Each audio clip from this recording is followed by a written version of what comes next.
Bismillahirrahmanirrahim. Assalamualaikum warahmatullahi wabarakatuh. Salam sejahtera dan salam pintar KDRI.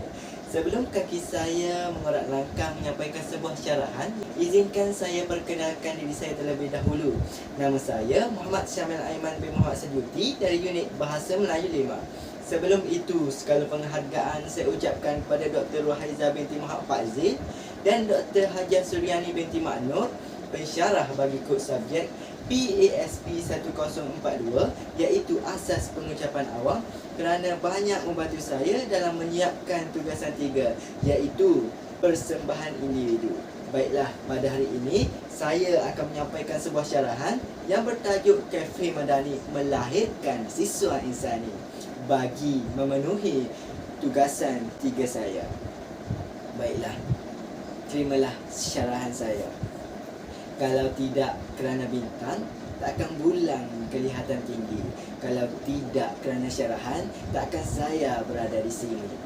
Datang bahtera dari Medan, singgah sebentar di laluan kerai. Salam madani saya hulurkan kepada warga Dewan Pembuka Tirai. Bismillahirrahmanirrahim. Assalamualaikum warahmatullahi wabarakatuh. Salam sejahtera dan salam pintar KDRI. Salam aspirasi saudara pengatur majlis, kombinasi intelektual kehakiman permisif, para pensyarah seterusnya, saudara dan saudari, penerus wadah tonggak negara. Kata orang tak kenal maka tidak cinta, tetapi cinta itu buta. Maka eloklah jika kita sama-sama mendalami, menghayati serta terus bercinta dengan mauduk bicara syarahan saya yang berbunyi Kafe Madani Melahirkan Siswa Insani. Hadirin hadirat yang saya kasihi sekalian, saya ingin membuka ucapan saya dengan petikan yang diterbitkan oleh utusan online pada bulan Mac 2022 yang melaporkan bahawa Persatuan Kebangsaan Pelajar Islam Malaysia PKPIM mendakwa sebilangan besar mahasiswa di negara ini terkesan dengan kenaikan harga makanan yang dikenakan di kafe Institut Pengajian Tinggi masing-masing.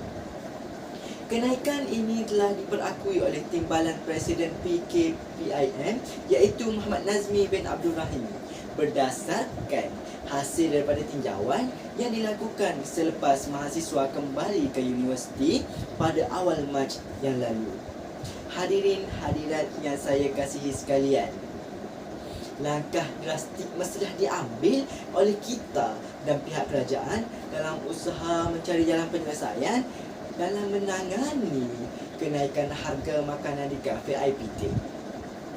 Oleh hal demikian, sebagai seorang mahasiswa dan rakyat Malaysia yang mementingkan kepada kebajikan para siswa, saya merasa terpanggil untuk mencadangkan beberapa langkah penyelesaian yang boleh diambil oleh kita sebagai siswa dan langkah yang penyelesaian yang boleh diambil oleh pihak kerajaan untuk menangani masalah ini, kerana di mana ada kemahuan, di situ ada jalan.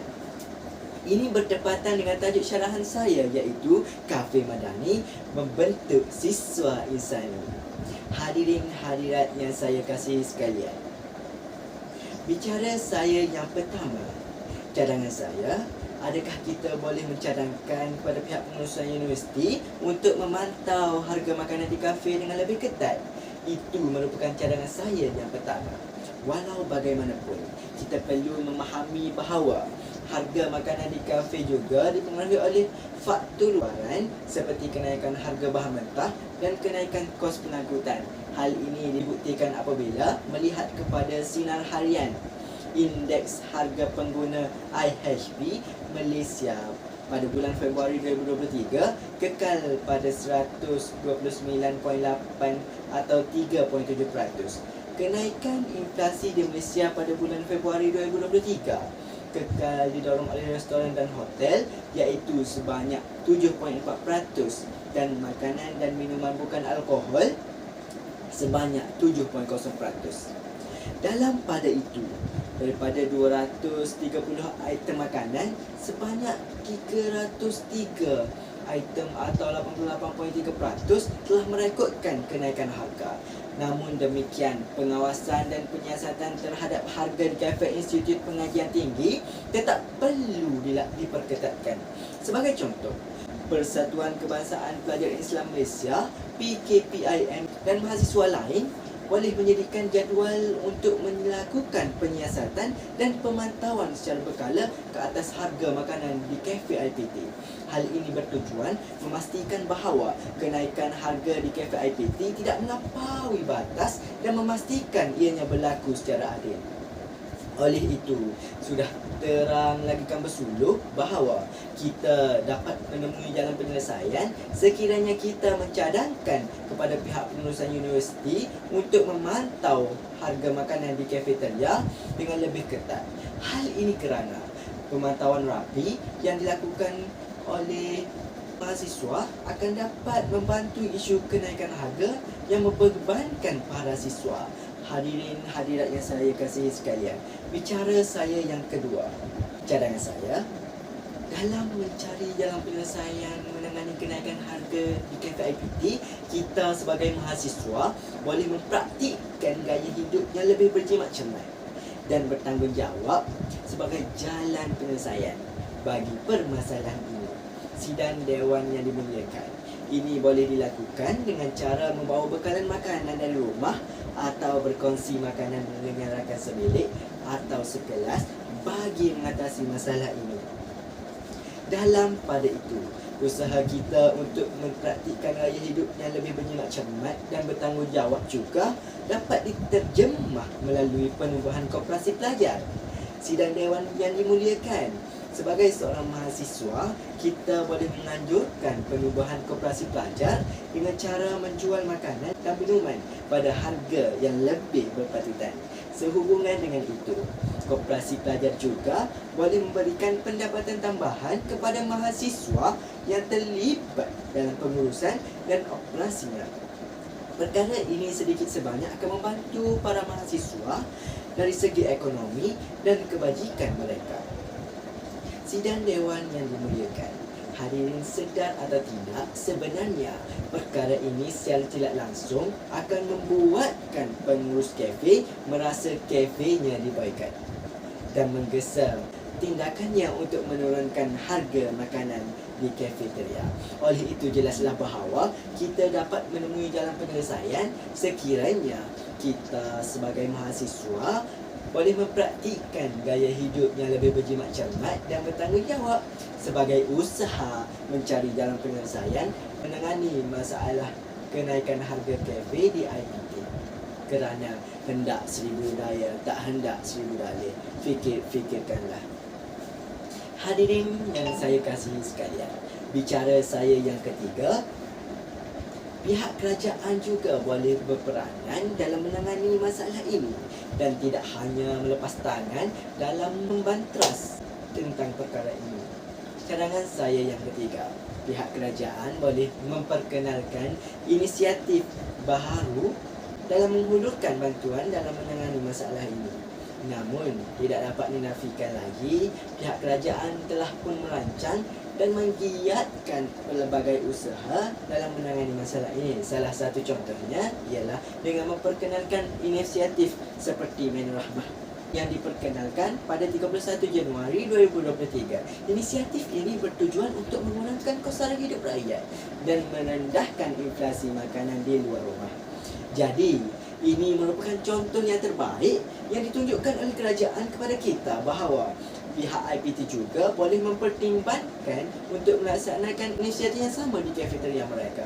Ini langkah penyelesaian yang baik yang ditunjukkan oleh pihak kerajaan bahawa kita mampu menangani kenaikan harga kafe di IPT. Dalam pada itu, kerajaan juga boleh mengambil langkah berjaga-jaga untuk mengatasi kenaikan harga makanan ini dengan cara memberi subsidi dan bantuan kepada sektor pertanian untuk meningkatkan bekalan makanan-makanan. Sehubungan dengan itu, pihak IPT juga boleh berusaha mendapatkan bantuan atau sokongan daripada pihak kerajaan dalam bentuk subsidi atau bantuan lain untuk mengurangkan kos operasi di kafe serta mengurangkan beban kenaikan harga kepada mahasiswa. Saya percaya bahawa dengan kerjasama yang baik, kita dapat mengatasi masalah ini dan memastikan bahawa semua mahasiswa di Malaysia dapat memiliki makanan yang sihat dengan harga yang berpatutan. Hal ini kerana bersatu kita teguh, bercerai kita roboh. Hadirin hadirat yang saya kasihi sekalian, bicara saya yang keempat, cadangan saya dalam mencari jalan penyelesaian menangani masalah harga di Cafe IPT. Pihak kerajaan juga, iaitu pihak Kementerian Pendidikan Tinggi dengan kerjasama pihak IPT, boleh melakukan beberapa inisiatif untuk membendung masalah ini. Sebagai contoh, pihak kerajaan boleh memperkenalkan kursus keuangan dan program literasi keuangan untuk membantu mahasiswa mengurangkan beban keuangan. Hal ini dengan cara mendidik mahasiswa tentang pendidikan keuangan berkaitan pengurusan keuangan dan cara-cara untuk menjimatkan perbelanjaan seharian mereka. Hal ini termasuklah cara untuk menjimatkan perbelanjaan makanan dan menguruskan keuangan dengan cara yang paling terbaik.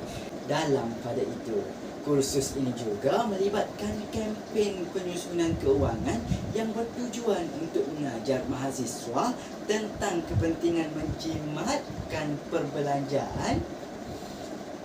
Mahasiswa akan diberikan pengetahuan dan panduan tentang bagaimana membuat pilihan makanan yang bijak, mengenal pasti tawaran istimewa dan promosi yang berpatutan, serta menguruskan keuangan mereka dengan cara yang paling efisien.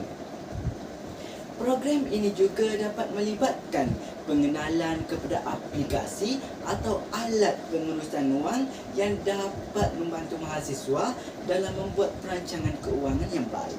Dengan memperkenalkan kursus keuangan dan program literasi keuangan ini, mahasiswa akan lebih berdaya dalam menghadapi kenaikan harga di Cafe IPT. Mereka akan memiliki pengetahuan dan kemahiran untuk menjimatkan perbelanjaan mereka serta menguruskan keuangan mereka dengan cara efektif. Selain memberi manfaat kepada mahasiswa secara individu, inisiatif ini juga dapat membantu mengurangkan kekangan keuangan yang dihadapi oleh pihak IPT secara keseluruhan. Hadirin hadirat yang saya kasihi sekalian, sebagai penutup tirai syarahan, dapatlah saya simpulkan bahawa penting bagi kita semua untuk memahami kenaikan harga di kafe-kafe di Institut Pengajian Tinggi adalah isu yang penting dan perlu ditangani dengan serius. Hal ini kerana masalah ini memberi kesan yang sangat mendalam kepada mahasiswa yang telah pun mempunyai beban kewangan yang berat sebelum ini, dan ditambah lagi dengan permasalahan ini. Oleh hal yang demikian, saya telah membincangkan jalan penyelesaian yang melibatkan mahasiswa sendiri dan kerjasama dengan pihak kerajaan, iaitu Menteri Pendidikan Tinggi, pihak Institut Pengajian Tinggi dan mahasiswa itu sendiri. Saya percaya dengan langkah-langkah ini, kita dapat memberikan sokongan yang berkekalan kepada mahasiswa dalam menangani masalah kenaikan harga makanan di kafe-kafeteria Institut Pengajian Tinggi. Melalui kerjasama yang erat antara pihak kerajaan, pihak Institut Pengajian Tinggi dan pihak mahasiswa itu sendiri, kita dapat membentuk persekitaran yang lebih berdaya dalam menangani masalah ini. Saya ingin mengucapkan ribuan terima kasih kepada hadirin dan hadirat yang telah menumpukan sepenuh perhatian mendengar syarahan yang saya sampaikan ini. Akhir kata daripada saya, bersatu kita teguh, bercerai kita roboh. Walaupun kita berlainan bangsa, kita perlu bersatu untuk negara. Sekian dahulu syarahan saya pada hari ini. Saya akhiri dengan lafaz yang mulia. Wabillahi taufiq wal hidayah. Assalamualaikum warahmatullahi wabarakatuh. Sekian, terima kasih.